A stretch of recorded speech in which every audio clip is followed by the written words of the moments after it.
کہ اچانک سرکار خواجہ غریب نواز کی آنکھیں کھلی اور آپ نے کہا اے فرید کیا معاملہ ہے، تم سوچ کیا رہے ہو؟ حضرت بابا فرید الدین گنج شکر نے کہا حضور میں یہ سوچ رہا ہوں کہ آخر آپ میرے دل میں یہ باتیں آ رہی تھی کہ اگر آپ اللہ کے اتنے بڑے ولی ہیں تو آپ سوکھے درخت کے نیچے آپ بیٹھے ہیں، آپ کا ہاتھ اور آپ کا جسم درخت سے ٹچ ہے تو اس درخت کو تو ہرا ہو جانا چاہیے تھا، لیکن ابھی تک یہ درخت ہرا نہیں ہوا ہے۔ آپ اتنے دیر سے میں مشاہدہ کر رہا ہوں، میں دیکھ رہا ہوں، لیکن یہ درخت سوکھا ہی ہے،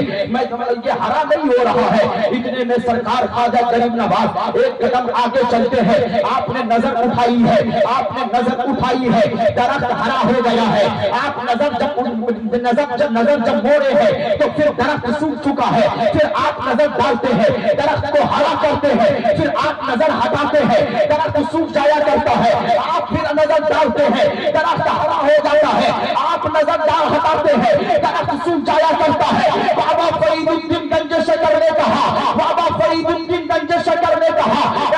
حضور زیادہ پر نظر اٹھانے کی ضرورت نہیں ہے، ورنہ یہ بندہ آپ کی بارگاہ میں آپ کے قدموں میں جان دے دے گا۔ اتنا کہنا تھا۔ بابا فرید کی بارگاہ میں خواجہ غریب نواز نے کہا اے فرید گھبرانے کی ضرورت نہیں ہے، ارے غریبوں پر ولی کرامت دکھانے سے نہیں ہوتا، ارے جس کے سینے میں خشیت الہی ہو اور دین کا عامل ہو، مصطفیٰ کے فرمودات پر عمل کرنے والا ہو، وہ سچا ولی وہی ہوتا ہے۔